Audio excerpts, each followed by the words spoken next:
읽으셨는데요. 오늘 거기 레위라는 사람이 등장을 합니다. 27절 같이 한번 읽을까요? 그 후에 예수께서 가사 이 레위라 하는 세리가 세간에 앉아 있는 것을 보시고, 네, 레위랍니다. 근데 이 사람이 누구냐면 마태복음에 가면 마태랍니다. 그리고 마가복음에 가면 알페오의 아들 레위라고 소개를 하고 있습니다.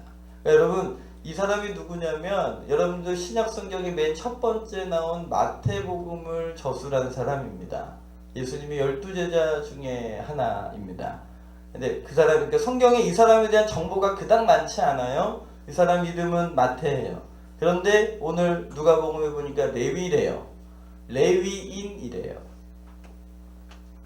그리고 지금 이 전체 장면을 보면 이스라엘의 북부 지역인 갈릴리 지역에서 살고 있었던 사람이고, 이 사람 직업이 뭐래요?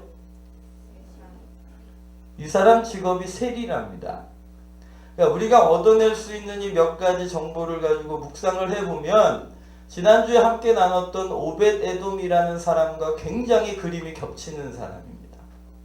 오벳 에돔도 레위인이었습니다. 그러다가 부모님이 무슨 이유인지 모르겠지만 자기 민족을 버리고 이방 민족의 땅인 가드에서 살다가 아들이 태어나니까 아들 이름을 오벳 에돔, 에돔의 종입니다. 이 아들은 당신들의 종입니다 라는 이름을 붙여줬습니다.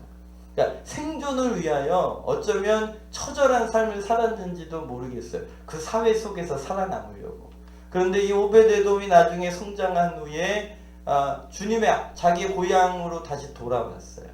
그런데 여전히 자기 이름은 오벳 에돔이에요. 아무도 이 사람을 환영해 주지 않았어요. 그런 삶 가운데에 하나님을 경외하고 섬겼던 거죠. 이 레위인이면서 마태였던 이름을 가진 이 사람 직업이 뭐였어요? 세리였고 갈릴리 북부 지역에서 살았습니다. 이스라엘은 크게 이제 세 등분으로 나눠집니다. 한 등분은 그 남쪽에 있는 유다 지역입니다. 거기 예루살렘이 있습니다. 거기가 신앙의 중심지고 삶의 중심지입니다. 그 옛날에 자녀를 낳으면 어디로 보내고 뭐 말을 낳으면 어디로 보내랬대요? 뭐 그런 거 있잖아요. 예, 사람들이 다 이 중심지로 몰아가려고 합니다. 중심지로 몰아가고 또 거기서 사는 것이 복된 일이라고 생각을 하죠. 네, 여러분 축복합니다. 주님이 여러분을 통해 열방이 복받을 거라고 하셨습니다. 아멘. 그러니까 여러분들이 중앙에 진출했기 때문에 중앙에 있는 사람이 되는 게 아니라 여러분들이 예수 그리스도 안에 있을 때 여러분이 계신 곳이 중앙이 될 줄 믿습니다. 아멘. 땅의 모든 족속이 너로 인해 복받을 거라 하셨잖아요. 믿으십니까? 예수님 믿으시죠? 그 말씀도 믿으시죠? 그러면 예수님 믿고 서 있는 그곳이 중앙입니다.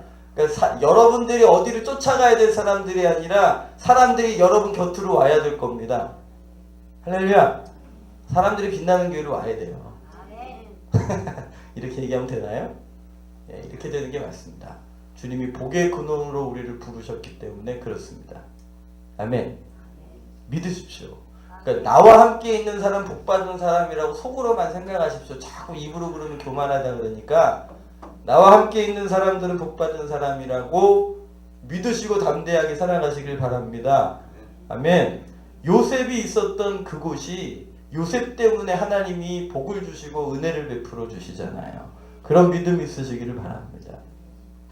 어쨌든 이스라엘 사람들의 남유다가 중앙, 그러니까 우리 같으면 서울 지역입니다. 근데 중간에 사마리아 지역이 있는데 여기는 혼혈족이 사는 땅이어서 이스라엘 사람들이 거기를 거쳐가지도 않았어요. 그리고 북부 지역이 갈릴리 지역인데요. 주로 이 갈릴리 지역에서 살던 사람들은 이 중앙에서 밀려나는 사람들이 주로 갈릴리 지역에서 살았습니다. 저희 어머님이 이북 분이십니다. 근데 어머님이 그런 얘기를 하시더라고요. 어머니 평안도 분이신데 평안도 분들은 함경도 분들을 또 그렇게 또 싫어하신대요. 네, 이유는 모르겠어요. 근데 또 제가 탈북자 분 중에 평안도 지역에 계시다가 탈북하신 분들 만나서 이런저런 얘기를 하게 되다가 재밌는 사실을 알게 됐습니다. 우리나라에 계시는 탈북자들 중에 대부분은 함경도 분들이시랍니다. 국경지대에 위치하고 있기 때문에 탈북자들이 대부분 함경도 분들인데 평안도 분들은 그닥 많지 않으시다는 거예요. 그런데 우리 국내에 들어 함께 살고 계시잖아요. 근데 평안도 분들이랑 함경도 분들이랑 거의 교류가 없으시답니다. 탈북자들끼리도. 가슴 아픈 현실이지만 이스라엘도 그랬습니다. 그러니까 중앙에서 밀려난 사람들이 저 북부 갈릴리 지역에서 살았어요. 그러니까 갈릴리 지역에 있는 사람들은요, 굉장한 상실감과 소외감, 뭐 이런 것들이 이 마음 기저에 이렇게 깔려 있었어요. 자, 거기다가 이 사람 이 족속이 뭐라고요? 레위인이었어요. 레위인. 레위인이라면 당연히 어디 있어야 되는 사람이에요. 그렇죠. 중앙에 있어야죠. 제사 드리는 예루살렘에 있어야죠. 그런데 이 레위인이 거기서 밀려났어요. 무슨 이유인지는 알 수는 없지만 레위인으로서 생존을 유지할 수가 없는 거예요. 왜냐하면 레위인들에게는 땅이 없거든요. 기업이 없습니다. 그런데 막상 제도 가운데 바깥으로 밀려나 버리니까 살아갈 방법이 없잖아요. 그래서 이 사람이 마음을 독해 먹었나 봐요. 그래서 레위인은 거룩해야 하지만 이 사람은 돈을 선택했습니다. 그래서 직업을 뭘로 가졌다고요? 세리. 세리는요, 신약시대에 창녀들과 그리고 죄인들과 동급으로 분류되는 직업군이었습니다. 여러분들이 잘 아시는 것처럼. 여러분, 그 성경에 나타난 예수님의 12제자를 보면 예수님의 12제자들 중에 적어도 7 이상이 어부 출신들입니다. 뭐 지금도 그렇지만 뭐 당시에는 얼마나 더 이렇게 거칠어졌겠어요. 거기다가 공부를 하셨겠어요, 안 하겠어요? 어부들께서. 이거 뭐 몇 개인지만 세시면 되는 분들이에요. 그러니까 글을 읽을 수 있는 예수님 제자들 중에 태반이 글을 못 읽는 분들로 시작을 하셨습니다. 그 중에 글을 쓰는 몇 명이 있었는데, 이게 셈을 보고 있었던 가룟 유다랑 대표적인 분이 마태 이분입니다. 왜냐하면 레위인들은요, 이 제사를 드리기 위해서 어렸을 때부터 성경을 배웁니다. 그리고 공부를 합니다. 그리고 20살이 되면 25살까지 인턴 활동을 해요. 성전에서. 그리고 25부터 50세까지 공식적으로 사역을 합니다.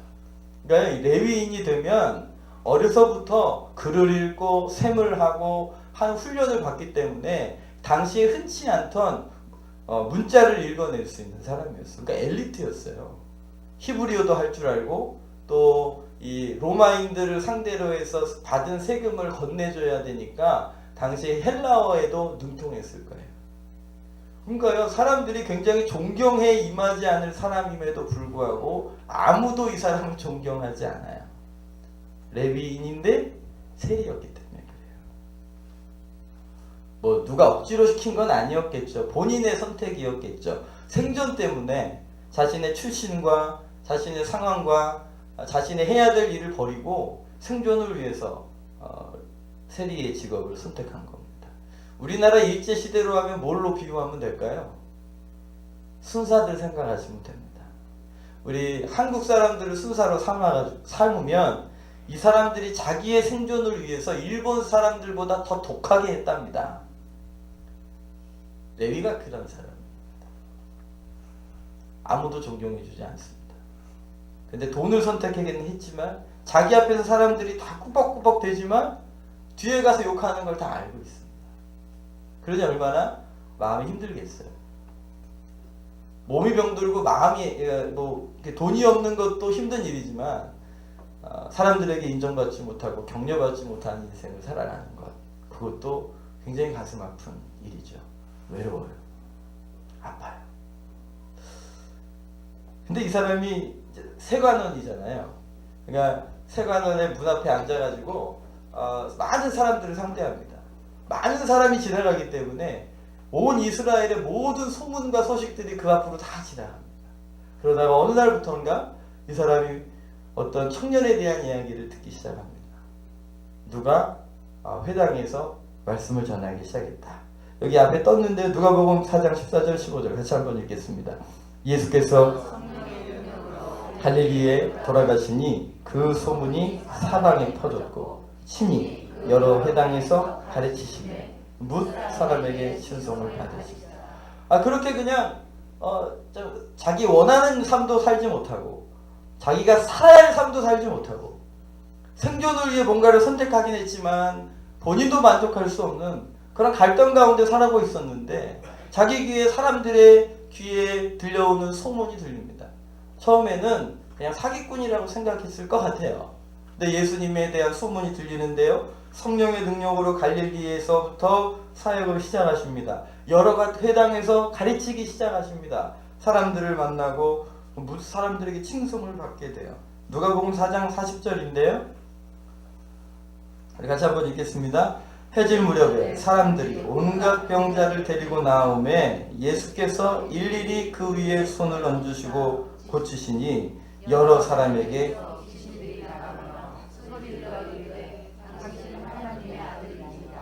예수께서 꾸짖으사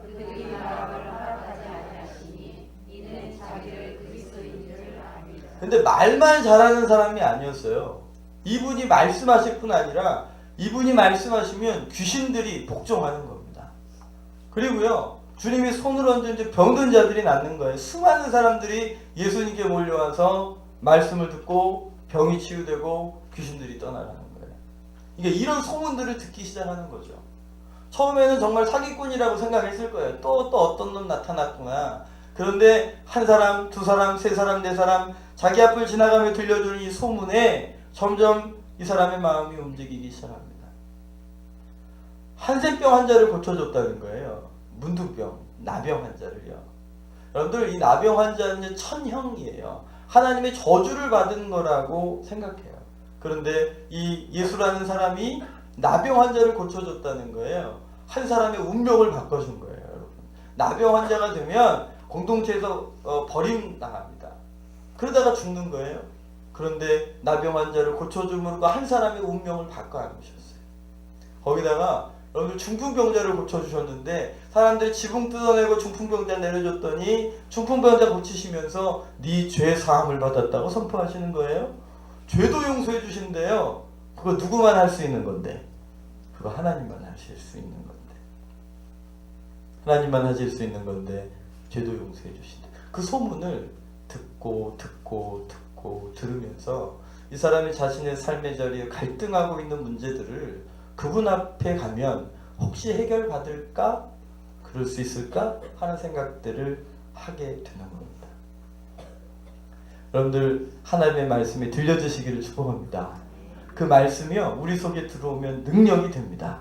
여러분들 가끔 길가봐 지나가다 보면 아스팔트 사이를 이렇게 뚫고 올라온 이런 그 식물들을 이렇게 보게 됩니다. 그 아스팔트가 얼마나 튼튼하고 그렇습니까? 그런데요 그걸 뚫고 오는 생명력이 있다고요. 여러분들 예수님께서 길이십니다. 예수님께서 진리십니다. 예수님이 생명이십니다. 그분에 대한 이야기를 듣는 사람들의 마음 가운데에 무엇인가 꿈틀대게 하시는 생명력이 있다는 것이죠. 들음으로 하나님의 은혜를 누리시기를 축복합니다. 성경 말씀에 너희가 마음에 쌓은 선을 입으로 내고 너희가 마음에 쌓은 악을 입으로 내느니라 말씀하십니다. 우리의 마음에 뭐가 쌓여요. 그 쌓인 것이 우리의 삶의 열매가 되는 것이죠. 여러분들 무엇을 듣고 계십니까 요즘에? 예, 오직 주와 복음 외에는 뭐 관심이 없으시죠? 뭐 늘 들어도 말씀에 늘 들어도 복음에 할렐루야. 네, 그러시길 축복합니다. 아니 오늘 중학교 친구가 새로 왔습니다. 함께 예배 드리고 있는데요. 가수 이름을 댔는데 누군지 모르겠더라고요. 네, 누구 좋아하냐고 물어봤더니 누구 좋아한대요. 근데 누군지 모르겠어요. 전 잘 몰라요. 전 잘 모르겠지만 여러분들 우리가 듣는 것, 말하는 것 물론 누리고 즐길 수 있지만 주님의 것 들으시기를 바랍니다. 그러면 거기서 능력이 나타납니다. 거기서 하나님의 승령이 나타나는 것입니다. 여러분 마태복음 5장에 가면 예수님이 팔복을 이야기하십니다. 그 팔복의 첫 번째 복이 혹시 뭔지 기억나십니까? 네, 다시 따라해 보시겠어요? 심령이 가난한 자는 복이 있나니 천국이 저희 것이며. 어떤 사람이 복이 있다고요? 심령이 가난한 사람이 복이 있다고요. 가난한 사람이 복이 있습니다. 가난한 사람이 복이 있나요? 동의가 되십니까? 예. 근데 예수님은 가난한 사람이 복이 있답니다. 예수님 말씀이니까 아멘 하셔야 돼요. 두 번째 복이 뭔지 혹시 기억나시나요? 애통하는 자가 복이 있나니 저희가 위로를 받을 것이며. 여기도 동의가 되세요? 애통하는 사람이 복된 사람입니까? 근데 예수님이 복되자고 하시잖아요. 예수님을 믿으셔야 해요. 그러니까 심령이 가난한 자도 복된 거예요. 애통이 여기는 자가 복된 거예요. 반대로 얘기하면, 아니 우리에게 적용시키면 이거예요. 지금 내 심령이 가난하면 복된 사람입니다. 내가 지금 울고 있다면 복된 사람입니다. 아멘이 안 나오는군요. 예수님 말씀이라니까요. 제가 한 말이 아니라. 어느 목사님이 자기 아들이 친구 집에 놀러 갔다 왔다가 아들이 하는 소리가 아빠한테 그 집 자랑을 한 친구 집 자랑을 아빠 그 집 정말 잘 살더라 와가지고 그런 거예요. 근데 이 목사님 또 그냥 또 못 지나가시는 목사님이에요. 그래서 아들을 불러 앉혀놓고 아들아 방금 뭐라 그랬니? 그래서 그 집 정말 잘 산다고요. 그랬더니 아버지가 수정을 해주시는 거예요. 아들아 그 집이 부자라는 소리니 그 집이 잘 산다는 소리니? 라고 물어본 거예요. 그 아들이 이게 뭔 소린가? 그러면서 이제 목사님 이제 설명을 해주시는 거예요. 한국 사람들은요 부자를 뭐라 그래요? 잘 산다고 하고 가난하면 못 산다고 해요. 근데 여러분 정말 부자는 잘 사는 걸까요? 아니요. 부자 돈이 많은 거랑 잘 사는 거랑 다른 거예요. 맞죠? 그럼 가난하면 못 사는 건가요? 아니요. 가난하지만 잘 사는 분들 있어요. 부자지만 못 사는 분들 있다고요. 그러니까 이걸 좀 분류해 보셔야 돼요. 우리는 가난한 자가 복이 있다. 그 말씀을 주님이 하셨는데 잘못 살고 있는 사람이 복되다는 소리가 아니에요. 가난하다는 말은 무엇인가가 부족하다는 말이에요. 무엇인가 불편하다는 말이에요. 무엇인가 어렵다는 말이에요. 어렵고 힘들고 불편하다는 소리지 잘못된 인생을 살고 있다고 말하는 게 아니라는 거죠. 주님의 말씀이 이거예요. 불편한 사람, 뭔가 부족한 사람, 뭔가 연약한 사람이 복이 있다. 왜냐하면 천국이 저들의 것이기 때문이다. 왜냐하면 조금 더 구체적으로 말씀을 드린다면 예수님께서 그런 사람들을 위해 찾아오셨기 때문에 그래요.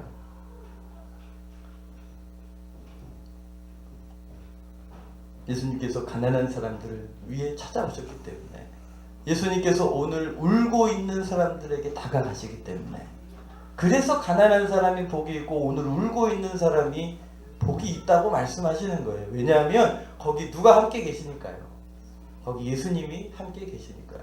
레위인 사람이 그 마음 깊은 곳에 있는 공허감과 무기력함과 고통의 시간들을 보냈어요. 내 인생을 살고 있지만 왜 사는지 모르고 살고 있는 거예요. 근데 예수님이 그의 삶을 아셨어요. 오늘 말씀에 보면 예수께서 나아가 레위라고 하는 세리가 세간에 앉아있는 것을 뭐 하셨대요? 보셨다는 거예요. 그냥 가신 게 보시고 가신 거예요. 알고 가신 거예요. 레위라는 사람을 만났을 때 그냥 지나가다가 우연하게 그냥 눈빛 딱 맞춰가지고 너 나 따라올래? 라고 부르는 것이 아니라 하나님께서 레위를 알고 계셨던 거예요. 그 마음의 고난을, 그 마음의 가난함을, 그 마음의 애통함을 하나님이 알고 계셨던 것이죠. 보시고 찾아오시는 거예요. 아셔서 찾아오시는 거예요. 그러니까 여러분들, 하나님께서 여러분들을 놓치지 않으심을 믿으시기를 축복합니다. 내가 집에서 골방에서 혼자 흘리는 그 눈물을 주님이 아세요. 나의 한숨 소리를 주님이 아세요. 그분이 알고 찾아오시는 거예요. 할렐루야. 레위가 그런 소문 가운데, 마음 가운데 한 구석이 이제 들뜨기 시작을 했어요. 그런데 세간에 앉아있는데 저기로부터 한 무리가 막 이렇게 오는 거예요. 웬일로 저렇게 사람들이 몰려다니나 했는데 그 맨 앞에 걸어오는 사람이 눈에 들어와요. 저 사람 누굴까? 저 사람 누군데 저렇게 많은 군중을 데리고 다닐까? 그러면서 한 걸음 한 걸음 다가오는데 한 번도 본 적 없지만 들리는 소문과 그간에 들렸던 이야기들을 마음에 담아보니 혹시 저분이 예수가 아닐까 하는 생각을 하고 있는데 벌써 자기가 앞에 앉아있는 세관 앞에 그분이 서 계신 거예요. 그리고 그분이 레위를 내려다보고 계십니다. 그리고 한마디 하셨어요. 뭐라고 하셨어요? 나를 따르라. 근데요, 이 한마디 말에 이 모든 것이 다 담겨져 있었어요. 내가 너를 알고 있다. 너의 네 고민과 네 아픔과 네 마음을 내가 알고 있다. 네가 여기 머물러 있는 동안 그것은 해결되지 않는다.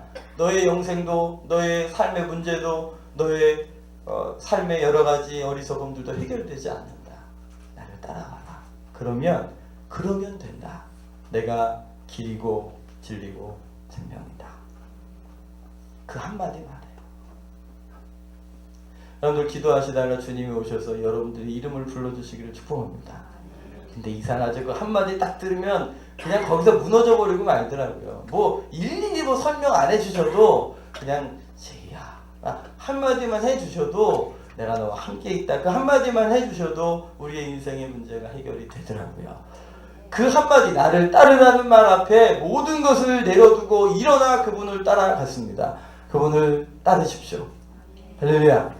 잘 모를 수 있어요. 앞으로 무슨 일이 생길지 잘 모를 수 있어요. 그러나 내 삶의 고난과 고통과 그 가난함을 알고 계신, 내 애통함을 알고 계신 그분의 부르심 앞에 믿음으로 순종하시기를 축복합니다. 그러면 인생이 뒤집어지는 거예요.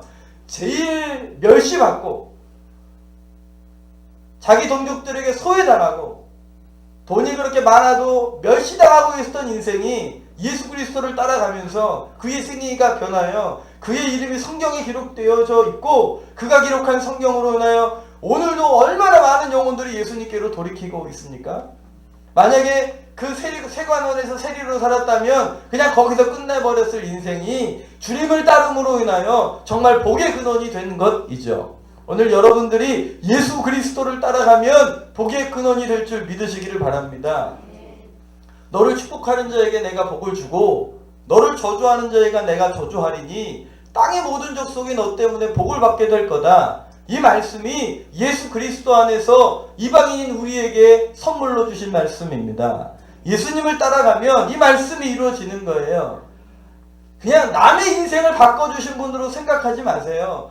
그냥 2000년 전에 한센병 환자를 바꿔주셔서 그의 운명을 바꿔놨구나. 그 중풍병자 고쳐주셔서 그의 삶 바꿔놓고 죄 용서해 주셨구나. 레위라는 사람도 예수님 따라갔더니 이렇게 됐구나로 끝나시면 그냥 그건 성경의 이야기일 뿐이에요. 그러나 여러분, 예수님이 살아계십니다. 우리 죄 위에 죽으시고 부활하셨기 때문에 오늘도 우리에게 다가오십니다. 이 성경, 이 예배 시간에 찬송 부르다 우리에게 말을 걸어오시고, 기도하다가 우리에게 말을 걸어오시고, 설교를 통해 우리에게 말을 걸어오세요. 오늘 그분의 음성을 들으세요. 그래서 그 하나님이 내 하나님입니다. 그 예수님이 내 예수님이십니다. 그 성령님이 내 성령 하나님이십니다. 예, 주님, 제가 따르겠습니다. 라고 결정하면 이 성경에 기록되어진 약속과 그 능력이 누구의 것 되는 거예요.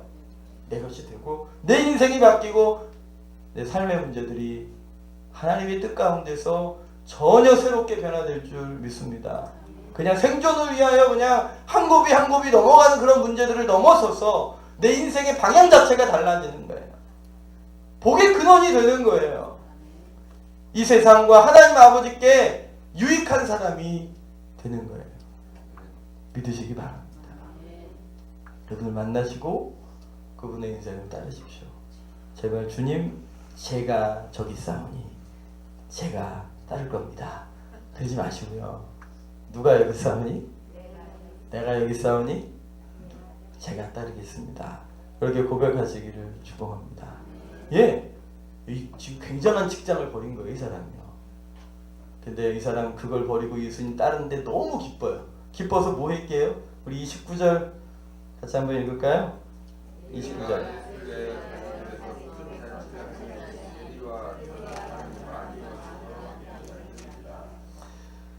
이 사람이 예수님을 따르고 너무 기쁜 거예요. 너무 기쁘니까 뭐해요? 잔치를 벌여요. 그냥 못 가요.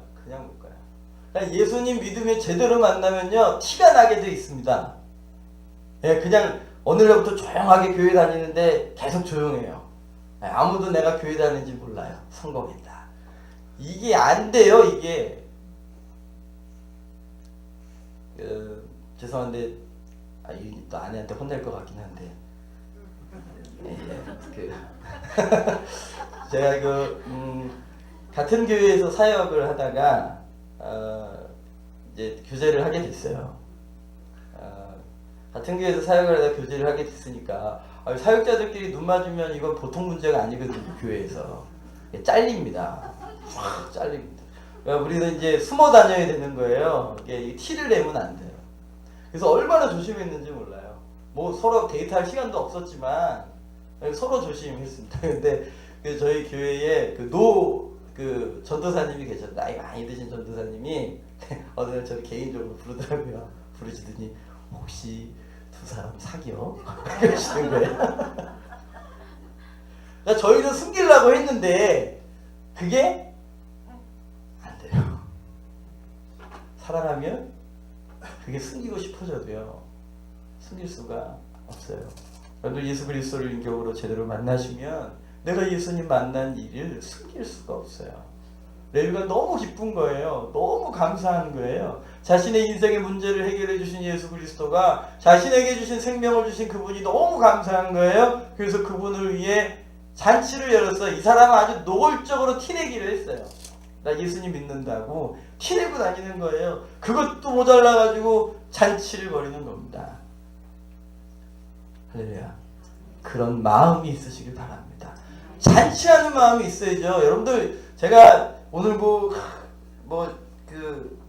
얼마나 예수님 십자가 아프셨나 고난받을 일 없으신 줄 이런 얘기하면 예수님 고난 당하셔서 치부라고 이러십니까? 예수님이 날 위해 당하신 십자가의 고난이 우리에게 은혜가 되지 않습니까? 제가 이런 심각한 찬양 부르면 다들 침울해져서 근데 이상하죠. 그 십자가를 통과하고 그 죽음을 통과하고 그 절망을 통과하여 십자가를 만나면 우리 안에 잔치가 벌어진다니까요. 기쁨이 있어요. 감사가 넘친다고요. 할렐루야. 그 예수님을 제대로 만나시기를 바랍니다. 여러분들 가만히 있을 때 내 안에 찬송이 내 속에서 올라오고 내 안에서 기쁨이 감사의 고백들이 흘러나오지 않으신다면 오늘 다시 십자가 앞으로 가시기를 바랍니다. 다시 날 위해 죽으신 주의 십자가 앞으로 가십시오. 거기서부터 다시 시작하시면 됩니다. 그분 앞에 서면 우리 안에 찬송을 주세요. 예수님께서 처음 기적을 베푸신 곳이 가나 혼인잔치였습니다. 신랑 신부가 모여서 거긴 일주일 동안 잔치를 벌입니다. 그런데 잔치를 벌이는 중에 포도주가 떨어져 버렸습니다. 저희 문화랑은 좀 다르니까요. 어쨌든 포도주가 떨어진 자리에 잔치의 흥이 사라질 거 아닙니까? 근데 예수님께서 그곳에 찾아가셔서 물로 포도주를 만드셔서 하나님께서 그 잔치를 잔치되게 하셨습니다. 혹시 거봐 예수님이 처음 술을 만드셨어. 나도 좋아해. 이러시지 마십시오. 네. 그 얘기는 따로 하시고, 그 얘기는 저랑 따로 하시고, 예수님께서 잔치를 잔치되게 하셨어요. 할렐루야. 우리 인생을 잔치되게 하신다니까요. 기쁨이 넘치시기를 바랍니다. 즐거움이 넘치시기를 바랍니다. 아직 내 속에 교회를 다니고 신앙생활을 한다고 생각하지만 내 안에 그런 기쁨이 없고 감사가 없고 꿈틀대는 즐거움이 없다면 오늘 십자가 앞에 다시 나아가셔서 하나님 내 영혼을 만지시고 새롭게 해주십시오 기도하시기를 축복합니다. 잔치를 벌이는 거예요. 왜냐하면 주님이 우리에게 기쁨을 주시는 분이시기 때문에 그래요. 거기 이사야서 우리 61장 2절 우리 3절 말씀이에요. 우리 같이 한번 읽겠습니다. 여호와의 은혜의 해와 우리 하나님의 보복의 날을 선포하며 모든 슬픈 자를 위로하되 그 근심을 무릇 시온에서 슬퍼하는 자를 화관을 주어 그 죄를 대신하며 기쁨의 기름으로 그 슬픔을 대신하며 찬송의 옷으로 그 근심을 대신하시고 그 영광을 나타낼 자라 일컬음을 받게 하려 하심이라. 이 말씀이 예수님께서 누가복음 4장에 처음 회당에 서서 선포하셨던 예수님의 사명선언문이에요. 이 말씀 읽으시고 이 말씀이 너희에게 응하였느니라고 말씀하셨습니다. 예, 주님이 이렇게 하셨다니까요. 기쁨의 기름으로 우리에게 기름 부어 주십니다. 화관으로 죄를 대신해 주십니다. 찬송의 옷으로 군심을 대신하시고요. 그 영광을 나타낼 자라고 우리에게 말씀해 주십니다. 할렐루야. 잔치 벌이시길 축복합니다. 잔치이시기를 축복합니다. 항상 기뻐하시고 쉬지 말고 기도하시고 범사에 감사하시기를 축복합니다. 예, 누구를 위해 잔치를 했다고요? 오늘 5장의 말씀 보니까 예수님 위해 잔치를 벌였더니 누가 같이 왔대요? 30절입니다. 30절 바리새인과 그들의 서기관들이 그 자들을 비방하여 이르되 너희가 어찌하여 세리와 죄인들과 함께 먹고 마시는. 예수를 위해 잔치를 벌였더니 거기 누가 왔어요? 세리와 죄인들, 레위랑 똑같은 사람들, 심령이 가난한 사람들, 애통한 사람들, 잔치가 필요한 사람들, 그 사람들이 그곳에 초대되어져 왔고 그곳에서 예수님을 만난 거예요. 여러분들, 우리가 잔치를 벌이면 그 잔치 때문에 예수님을 만날 사람들이 있습니다.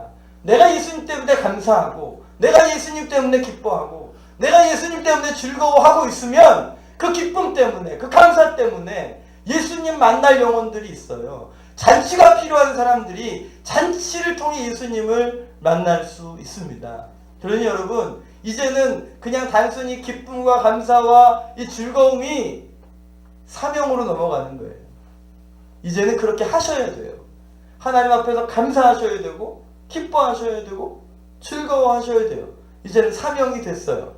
우리가 그리스도의 편지가 되고 향기가 되어버렸기 때문이에요. 나의 잔치를 통해 예수님을 만나야 될 영혼들이 있기 때문인 것이죠.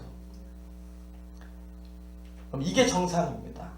오늘 여러분들이 예수 그리스도를 만나심으로 잔치 벌이시는 인생 되시기를 축복합니다.